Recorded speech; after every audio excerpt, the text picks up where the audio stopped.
Well, welcome back, friends, for another big hour of Friday Live on this September 9th, 2022. Great to be back with you. As we said, we've been away for the month of August, a little hiatus, but I'm still Jim.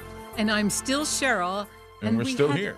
We had a nice hiatus, and it just feels great to be back. You know, you need to take a little time to breathe. Kind of like a European thing. We took off August, all of August. Europe takes off all of August. That's their vacation. At least I slept. I don't know. Don't do the siesta, right? For all of August. Yeah. A staycation, if you will. We were home. Yeah, we really didn't go anywhere. Just when I was doing my program and I was coming to work, we just did a little break from our program because we... A little refreshed and renewed, though. So it's great to be back. Thanks for tuning in. And, of course, this hour, we start with our gospel reading for the 24th Sunday in Ordinary Time already. Our good friend, Father Chris Rogers, is here to give his reflection on this Sunday's gospel. And then a little later on, we'll be joined by Kristen Van Uden from Sophia Press to talk about a new book called The Diary of Saint Gemma. And I always like learning about saints I'm not that familiar with, so Kristen will be here to talk about Saint Gemma and her diary that is available through Sophia Press. And so what we'll do, friends, is we'll start with our gospel reading for this coming Sunday, which is the 24th Sunday in Ordinary Time. And am I correct? I'm looking at this. It is a long gospel, yes.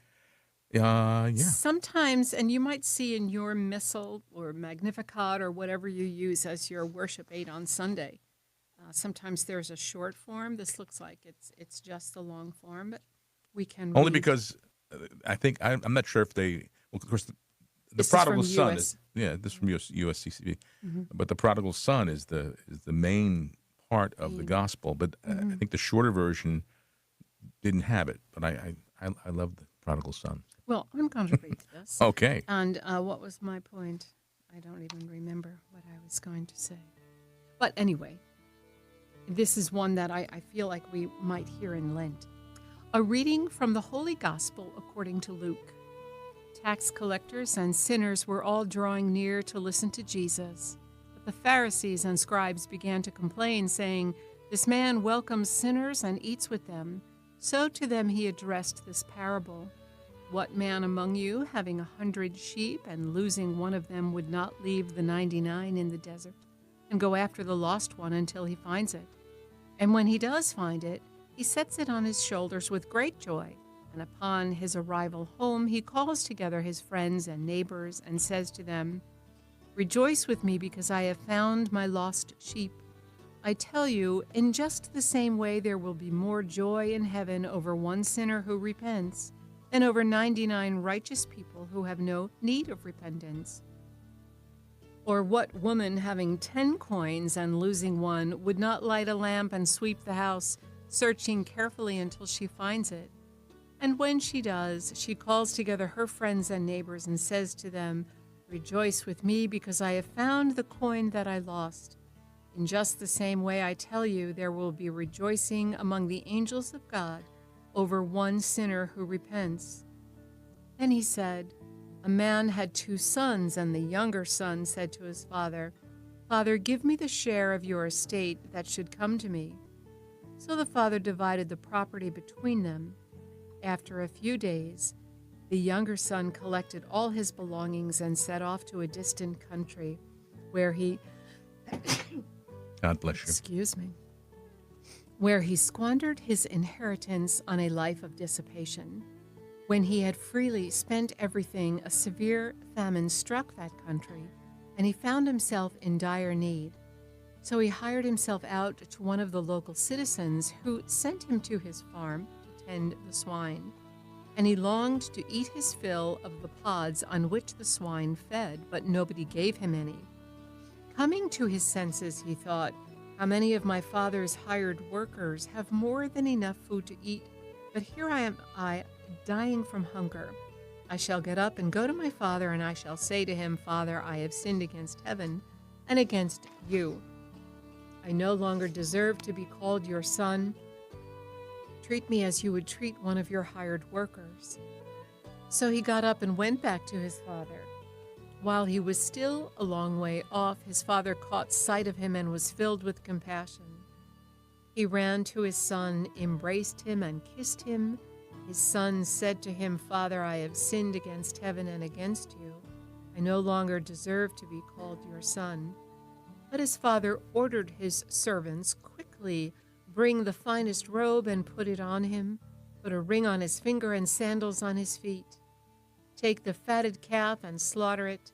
Then let us celebrate with a feast, because this son of mine was dead and has come to life again. He was lost and has been found." Then the celebration began. Now the older son had been out in the field, and on his way back, as he neared the house, he heard the sound of music and dancing. He called one of the servants and asked what this might mean. The servant said to him, "Your brother has returned, and your father has slaughtered the fattened calf because he has him back safe and sound."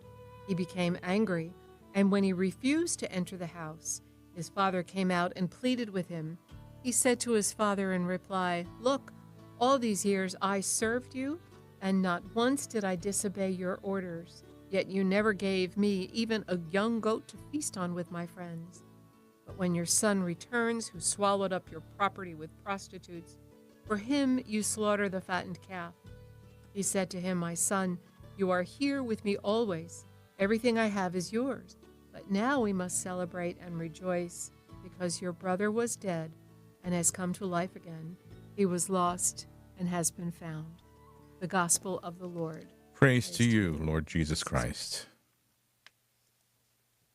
Greetings, everyone, and praise be Jesus Christ. With the schools now back in session, NFL football having begun, pumpkin coffee and Wawa, the change of seasons is certainly upon us at this time of year. It's a big shift in time. And in this time, it's great to remember, this is a wonderful reminder that life is moving, it's ongoing, it's dynamic. And as routine as it can be at times, there is change, there is life in life. And that's an important reality.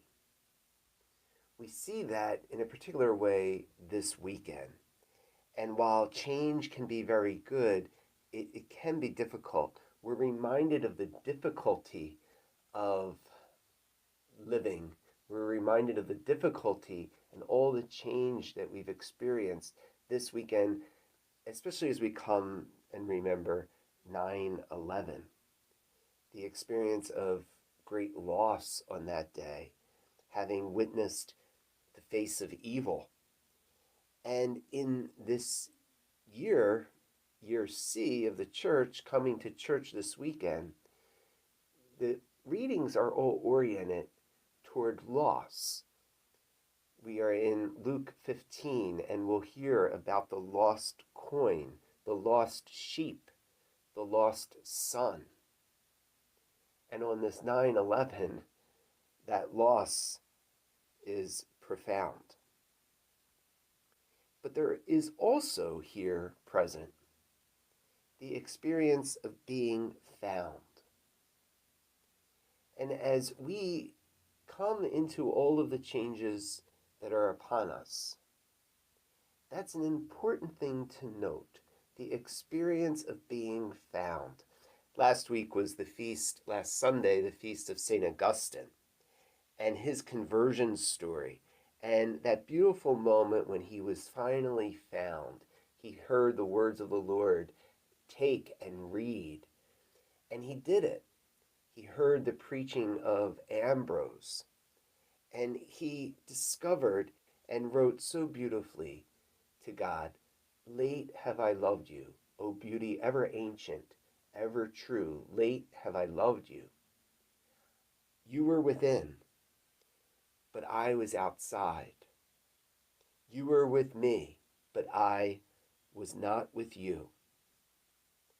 And there was a profound moment when Augustine not only found the truth intellectually, but he knew that he himself had been found by God, who was waiting for him, who loved him, and who redeemed him.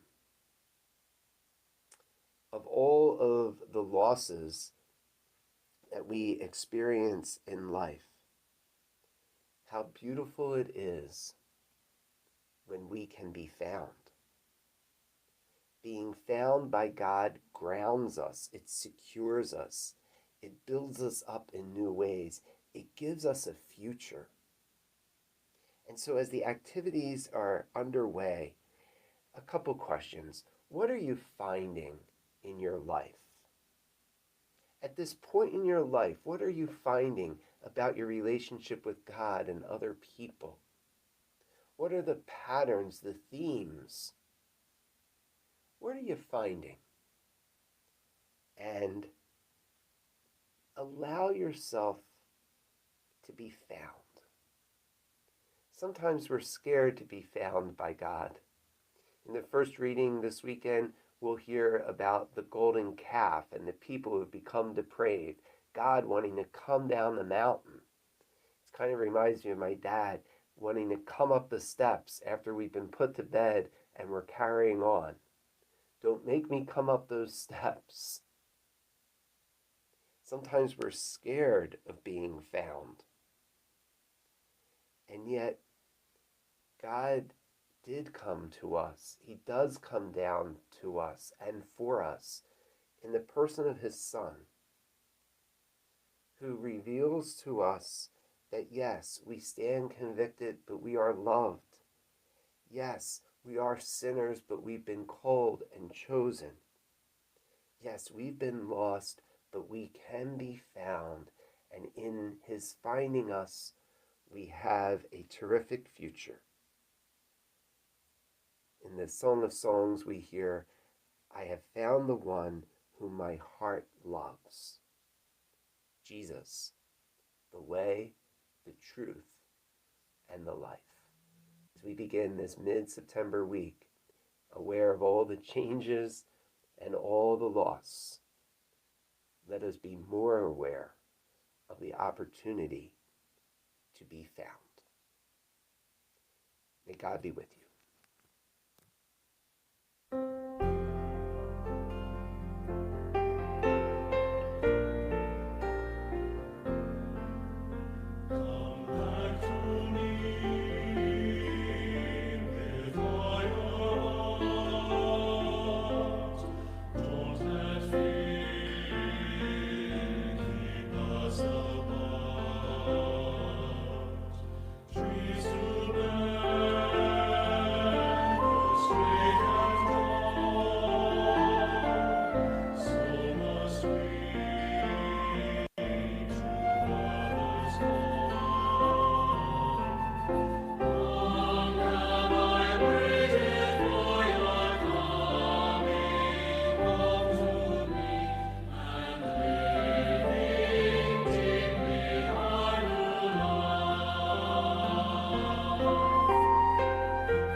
Well, welcome back, friends. Lovely to have you here. Lovely to be back with you on this September 9th, 2022. And a beautiful day it is. Very, very beautiful day. And tomorrow, actually, I'll make a quick announcement because our good friend, I know you have one too, our good friend Father John Butler over at St. Michael's in Long Branch, they will be remembering tomorrow and joining, actually, people from around the country. Tomorrow is the National Day of Remembrance for Aborted Children. And St. Michael's will join on this in this National Day of Remembrance, calling on Catholics and pro-life Americans to honor the grave sites of our aborted brothers and sisters. Solemn prayer vigils are being conducted at grave sites across the U.S. in memory of aborted children. And St. Michael's is encouraging everyone to carry on the spiritual mission of this Day of Remembrance throughout the year by visiting a grave site of aborted children and by offering prayers of mourning and prayers of healing and reconciliation, prayers for an end to abortion. Now, tomorrow, September 10th, 8 a.m., at St. Michael's, there will be a Mass concelebrated by all the parish priests there at the parish, and also several weekend visiting priests with the Mass is going to have music. Beautiful. And the Mass's intention will be for the heavenly rest of aborted children. And this is at St. Michael's in Long Branch, and that's at 800 Ocean Avenue in Long Branch. So all the Mass is being offered this weekend at St. Michael's for aborted babies, but specifically the 8 o'clock Mass on tomorrow, the 10th, will be concelebrated by the parish priest for that intention. So if you'd like to, 8 a.m. tomorrow, if you're over in the Long Branch area, 800 Ocean Avenue, St. Michael's in Long Branch, will have a very special Mass concelebrated tomorrow morning. I didn't realize that was a national day. I didn't either. We learn something on Catholic radio every day. I tell you, yeah. Even if we announce it ourselves. That's right. All sorts of things coming up now. It's great to see all the parish activities and events being announced. Don't forget, let's remind people about our bulletin board, because you can click on any day and see what's happening in your neighborhood, maybe across to the next door neighboring diocese. All sorts of things. I think we're back to normal.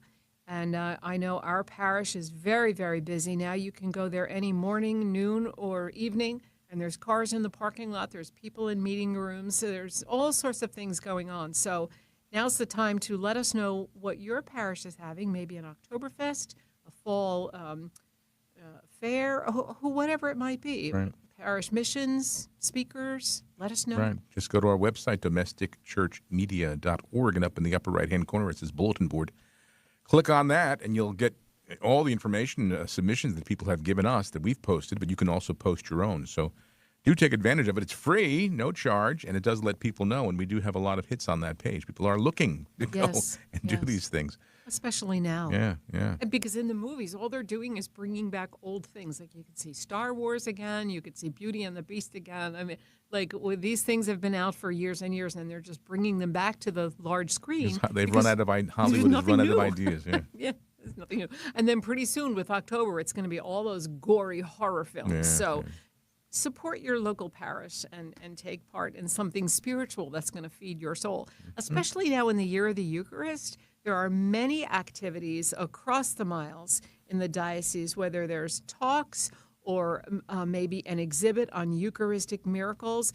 Please let us know that these things are happening because people want to partake in them. Here's one in the Diocese of Metuchen, if you're close to there, and you want to explore your vocal ability a little bit. Gee, I think I can sing. I need someone to really help me gain control over this and evaluate this. There's going to be an evening with Daria Dragan, or maybe it's Dragan. Do you know how I don't she know. pronounces? Let's say Dragan, Dragan. She's cantor and has been for years in your sister's parish there with Father Bob Lynham in Kendall Park, St. Augustine of Canterbury. But I know she also cantors all the special events at the Metuchen Cathedral when the bishop has something happening. This is on September 19th, so it's coming up pretty soon, a Monday evening. A physiological approach to singing, not just for music ministers or choral members.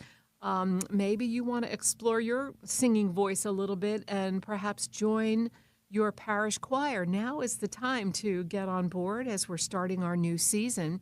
This is for singers of all levels. Daria is going to present a process of learning to condition and improve your singer's overall vocal sound. And again, it's a physiological approach. It's what's happening internally and how to produce a better sound, how to activate your brain and your body for the best singing that you can possibly produce.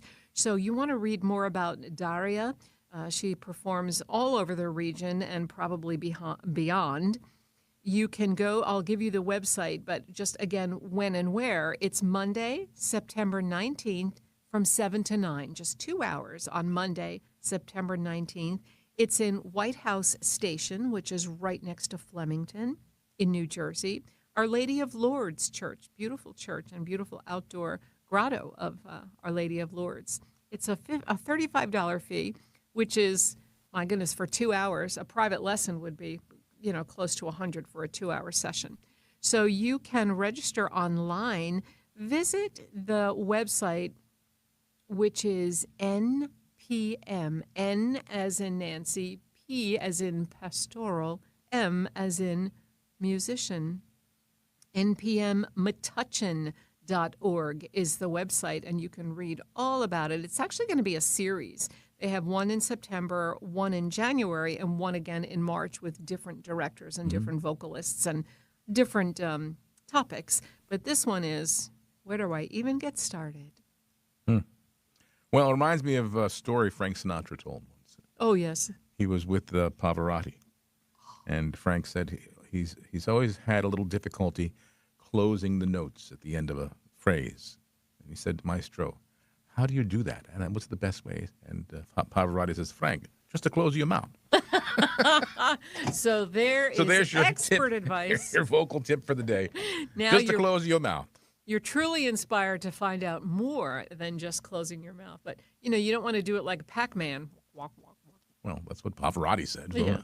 He might know a thing or two. And where were you? Oh, we were in Italy, and you On were our singing honeymoon. on our honeymoon. And he said, just to sing. Yeah. Just to sing. Yeah, because we were in Rome on our honeymoon, and we found, and it wasn't that far from the Vatican, the Mississippi Jazz Club. Right. And there was these 5 Italian guys playing Mississippi jazz. But Is when they took US. their break over the PA, they were playing Sinatra. Yes. So you went up and said, my husband sings. Can he sing a Sinatra song with you? Yeah. Sure. So I went up, and I started bantering maybe had a couple of drinks, but I was bantering with the audience a little bit in my your broken Italian? Italian. And finally, the head of the band, leader of the band, said, "Hey, Mantradogna, just to sing." Hey, Mantradogna, just to sing. Wasn't that fabulous? And then when we went back, now this is a handful of years ago, when we were there on one of the pilgrimages, I tried to find it. And it turned out it was still there, but under another name. It was a And music school or something, wasn't it it? was, they just teach lessons. Yeah. But I remember going up, and they had a little window, like a speakeasy. Yeah, like a speakeasy, Yeah, yeah, sneaking. yeah. And I went and looked in, I peeked in, and then you could see it was this little school of music teaching. Yeah, I remember when we were there. I think we were sipping on limoncello, the yellow. I was anyway. I think a little I limoncello. found that very strong. But Yeah, well, that's the point. That's why I was bantering in my broken Italian with See the what crowd. happens. Hey, Mantradogna, just to sing. Has But to I be did. good I for sang. has to be good for your throat, right? The lemon Oh, sure. Sure. cuts right through Yeah, everything. yeah. I need that today. Now, of course, we've been away. We've been here. Jim's especially been here. But me, I'm a clean freak, and I come in and I'm vacuuming and I'm dusting. And now I'm having like an allergy attack. I'm all getting all stuffy. I think I just really raised the dust in this place. Well, it's a clean place. Nobody's It here is but clean, me, but- basically. But you know how dust gathers. I mean, at home, if you don't keep up with it, you look a certain Well, level. you saw yesterday. I had my little duster in the studio here. I was dusting around. Thank you for that. Dusty But I love roast. to clean, so. And you have to go in the chapel. Did you notice anything? I didn't get in there yet. I mean, I was there earlier, but you did something since I went in there. I was there first thing when I came out. I was in the chapel first. During my little hiatus, I love to find these projects at home, and I thought, I'm going to make an altar cloth for our tiny, it's a small altar. And if you go to any of these liturgical vestments, linens, and supplies, they're huge because they're made for the altars in your typical church. right. And then to have one custom made was exorbitant. I thought, we're talking about a rectangle with straight seams and finished corners. How hard can it be? Mm-hmm. So I went to there's a liturgical fabric store in New York City, Mm-hmm. and I found that, and I bought a beautiful ordinary time brocaded Kelly green with crosses on it, and I just finished the edges. Well, I'll go in after the program. I'll go in there. Maybe we can before put a leave. picture on the website. Sure. I always loved you're to all sew. for- Yeah, I know. But I took out the I old. lifted your sewing machine onto the table, and My that portable? thing weighs portable. That's as portable as a ton of bricks. That thing. We need a forklift to get it up on the and my back. But I did it. That's why I waited till at least you had some healing there. Yeah. My portable machine from 1971. I got that as So it's over 50 years old. a graduation gift for 8th grade. Well, we're going to take a break, and then when we come back, we're going to be joined by our good friend from Sophia Institute Press, Kristen Van Uden, to tell us all about the Diary of St. Gemma. So stay where you are, friends. There's more to come right here on Friday Live.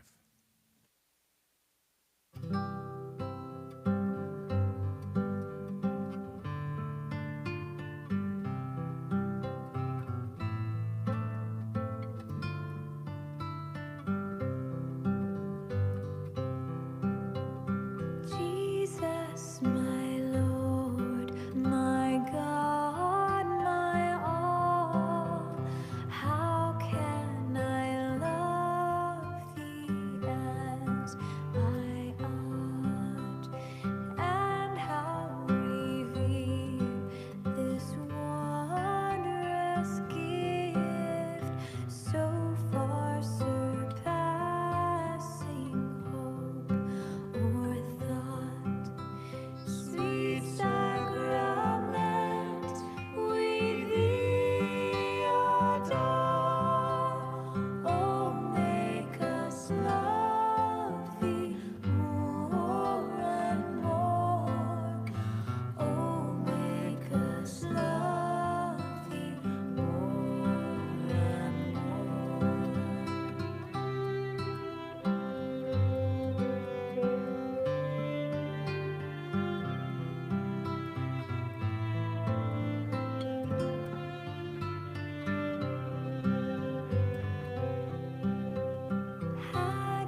Well, welcome back, friends. And Kristen Van Uden serves as an author spokesperson at Sophia Institute Press. She received her MA in History from the College of William and Mary and her BA in History and Russian from St. Anselm College. She studies the persecution of Catholics under communist regimes and has been featured on a wide range of media platforms, including Coast to Coast AM, the Federalist and the Catholic Faith Network. And she's here today with us to talk about a saint that we want to learn more about, Saint Gemma Galgani. So welcome to the program, Kristen. Hi, Jim. Thanks so much for having me back. Great to have you back. And I have to be honest, I'm not that familiar with Saint Gemma, but Sophia Institute Press has published and put out her diary, the Diary of Saint Gemma. So maybe let's find out a little about this very special saint And how you were able to uncover her. Yes, absolutely. So I was not very familiar with St. Gemma either before this book was published, but she has quickly ascended to one of my most turned to saints and favorite devotions in such a short time. So I was really blown away by her story. And she's one of these contemporary saints. So we do have photographs of her. Mm. She lived from 1878 to 1903. It's very always surreal to see those photos of saints. They're just like us, and we can imitate them in all things. She was a contemporary of St. Therese, and she lived in a little Italian village called Lucca. Throughout her life, she had many mystic visions, which is what she's most known for, many of which are recounted in the book. So she was blessed with visions of Jesus himself, Our Lady, her guardian angel, and who she called Brother Gabriel, who is St. Gabriel of Our Lady of Sorrows, who was a local Passionist monk from her area in Italy. She was also very strongly felt that she had a call, a vocation to be a Passionist nun. But due to her poor health, she had tuberculosis and also spinal meningitis. And she described having to wear this back brace that had like 34 points of attachment. Sounds like a torture instrument. Right. She was not actually allowed to join the convent. So she lived out her vocation rather in the world. So she lived with extended family after her parents' death. And one of the great challenges she faced was having a family that was pretty hostile to her mysticism, her vocation, and even just her sanctity. So her younger sister particularly would harass her throughout the day, make it impossible for her to pray, to the point where her guardian angel had to actually close her door and block it so she could actually go into ecstasy. Wow. So she is patroness against temptations because of all these temptations she faced in the world, and also because, much like many mystic saints, for example, Padre Pio, she was physically assaulted by demons. So not only did she have these visions of our Lord and Our Lady, but also from the other side. So the demons would come to attack her, harass her, and also tempt her, which was the greatest and most, what she described as the greatest of her crosses was these temptations. Wow. And so she had to fight against them her whole life, too. In the last 3 years of her life, she had this stigmata, and this was temporary for her. It was given to her every Thursday evening to coincide with the beginning of the Passion, with the agony in the garden, and then removed by Jesus himself on Saturday morning. So she died at 25, but quite a lot was packed into her life, even though she rarely left her little town. And it was a very solitary, humble existence, but one that contains great graces. And her diary, I think, is an example to all of us. It seems like there's so much to be gained from her story and her witness. I mean, many of us now, in the times that we're living, we're suffering on many different levels. And the more I talk to people, it amazes me how people are suffering and the trials that they're going through in their life. It seems like to get this book and read with how she overcame some of these struggles through her prayer life, it seems like it would be a great help to so many people today.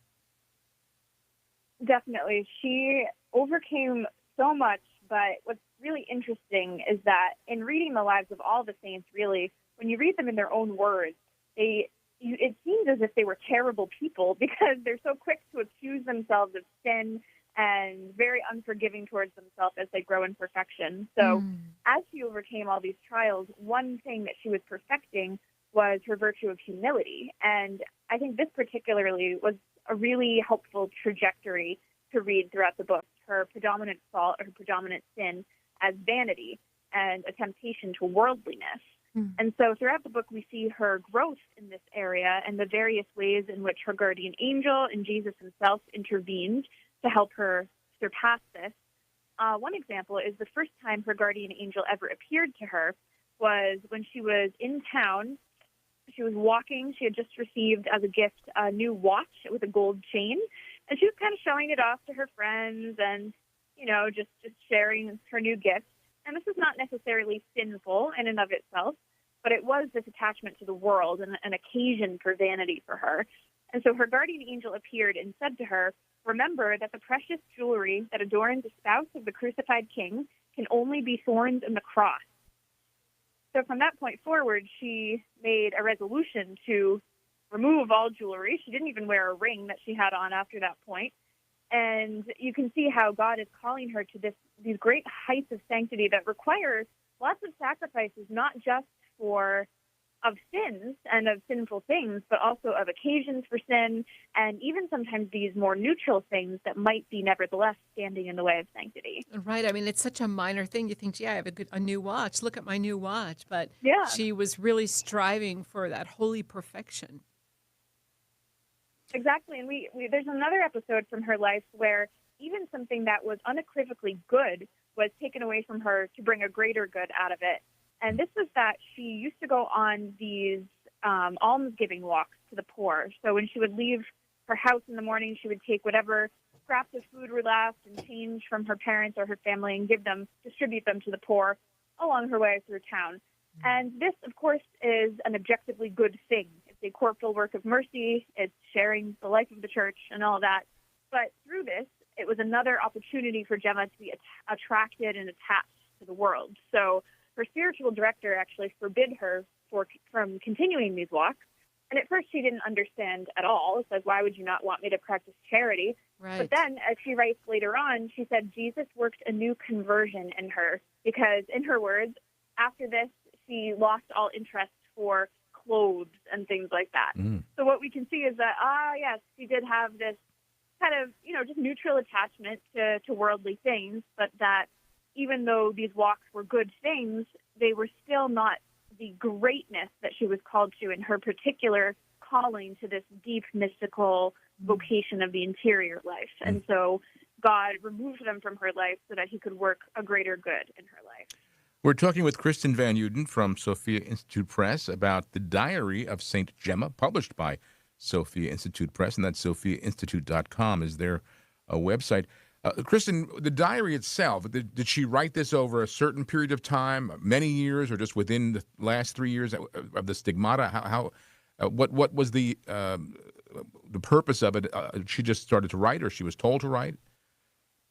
So she began writing it at age 21, and she was ordered by her spiritual director to write it down. So as with many of the saints, St. Therese, again, comes to mind, they think that their lives are not important enough to record, but their spiritual directors, luckily for us, know better and tell them, yes, write this down. This will have a great, effect on souls. And so the first half of the book is her autobiography up to the point where she was 21. And she said that she couldn't always remember in detail everything that happened, but in those instances, her guardian angel would provide the details for her because this is so important to get down.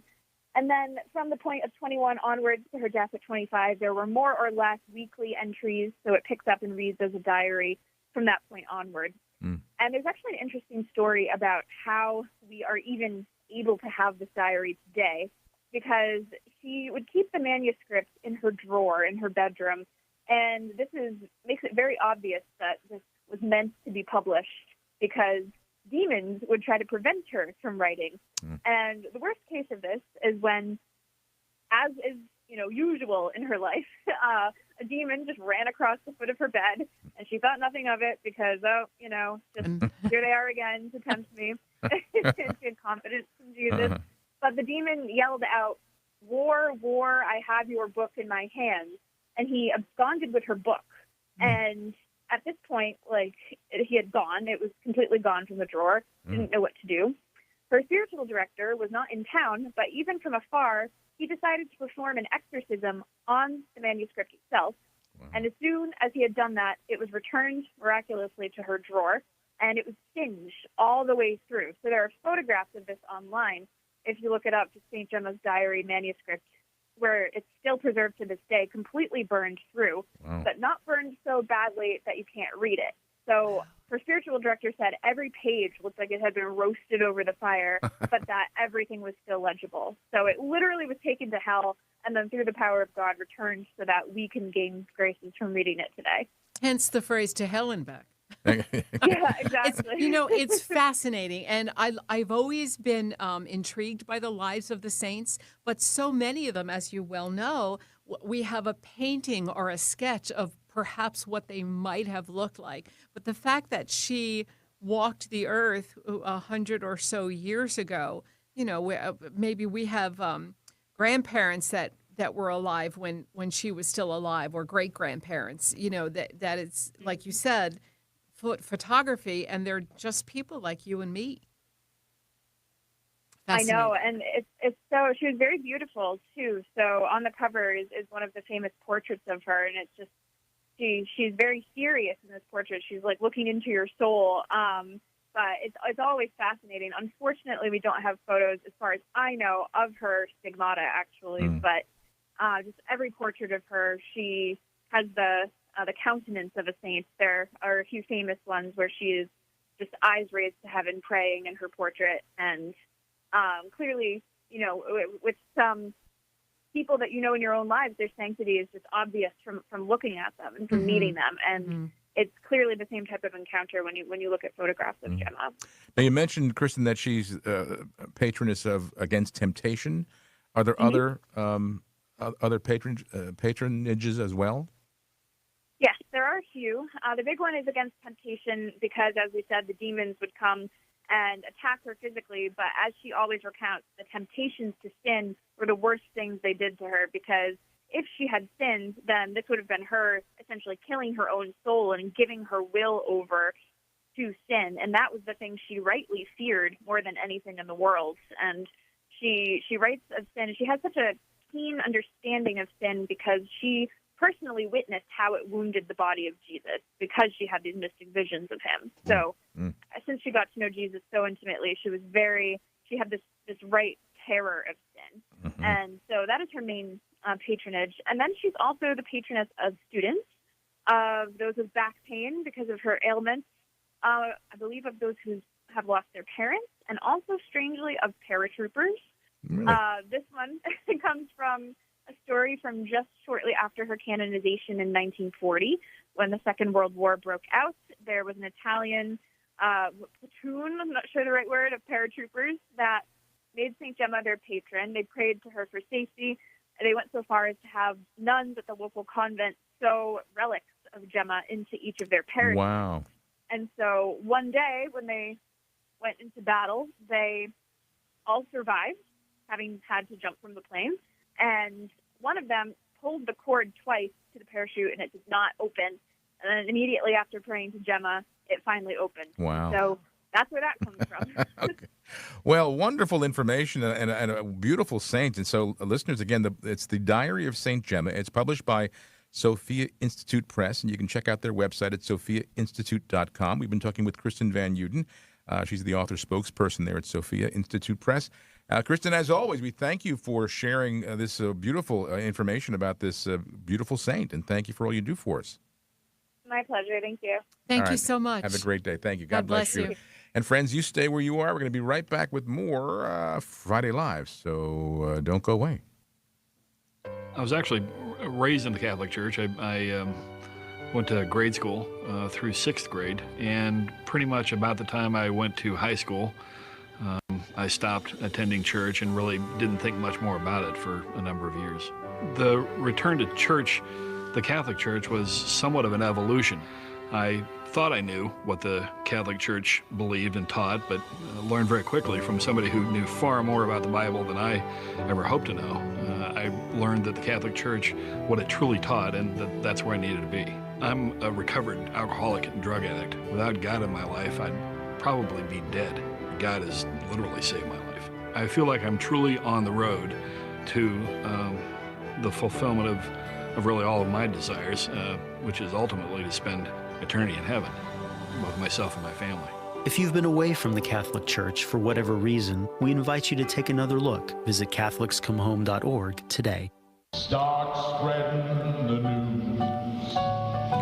Hello, my friends. Jim Manfredonia here, and I'm cordially inviting you to our benefit concert to help raise funds for domestic church media, September 24th at 7 p.m. at Notre Dame High School Theater in Lawrenceville, New Jersey. Come fly with me, let's fly away. That's right, I'm going to don my tuxedo and sing songs for you made famous by Frank Sinatra. The summer wind came blowing in from across the sea. When somebody loves you, it's no good unless I've invited my daughter Angela to open the show, and she'll sing for you songs made famous by Judy Garland, Liza Minnelli, Barbra Streisand, and others.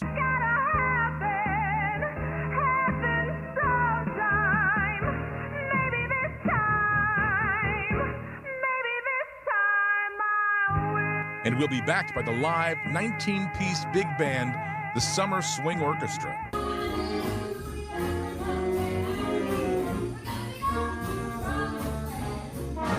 I've even convinced Cheryl to come out and accompany me on a few tunes on the piano, just like we used to so many years ago.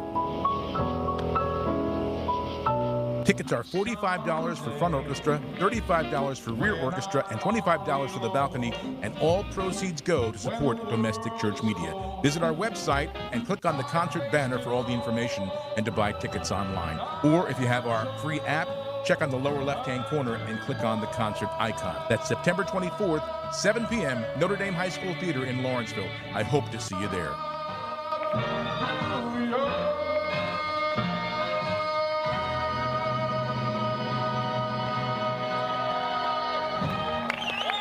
Thank you. Well, there you go. And not only did you invite me, I'm kind of really crashing the party at this point because I'm going to get to play. Yeah, you're going to play with the band all night. Yeah, because the fun. other piano player's not going to be there. So you're going to sit in and be Got to put my jazz fingers on and swing a little bit. It's going to be a fun night. And you know what? We're going to be giving away tickets between now and then on this program, and I'm going to probably do it during the week too, just to get people excited about coming out. It's going to be a big. We had actually what we're doing is we had a wonderful benefactor who gave us a very significant amount of money to buy tickets with that we can give away to you. So it all comes back to domestic church media, but we want to see you there. It's going to be fun. The bishop says he'll be there. He's going to come, and lots of friends and family. So come be a part of a very, very special evening. I'm looking forward to it. And then when it's over, then I get the blues. Sure. And We've been preparing for this for such a long time now. And some people can relate to that. I mean, I can remember when our children were in their high school play, or in the summer they would do this community theater, and there's so much work, you're getting so exhausted, and then you have the performances, and that next day, Monday, right, you just crash. And then there's a hole in your life because, like, what am I going to do now? And you miss it severely. Yeah, but I tell you, the band is great, and Cheryl's going to be playing the Baby Grand on stage with the band. And, of course, Angela, our daughter, is looking forward to it. She's been really excited about it, and I've been excited about it. It's like, for me, it's always... Here it is, 2 weeks. I know, 2 weeks from tomorrow, the 24th. So if you haven't gotten your tickets yet, please support Domestic Church Media by purchasing tickets and come be a part of a very fun evening, very special evening. It's going to be a lot of fun. And we look forward to seeing everyone. Yeah. I mean, it's as we say, it's a not just a fundraiser, it's a fun raiser. Which, by the way, we're going to be on Talking Catholic this weekend. That was fun. We're going to be guests on Talking Catholic. Mike and Jen came here and they recorded their podcast in our studio, and we had a fabulous, dynamic conversation. We could have kept talking with them. And we thank Mike Walsh and the Diocese of Camden. They give us this program every week. And they do a wonderful job. And it airs Sunday mornings at 11 a.m. and then it repeats again on Monday afternoon at 4 p.m.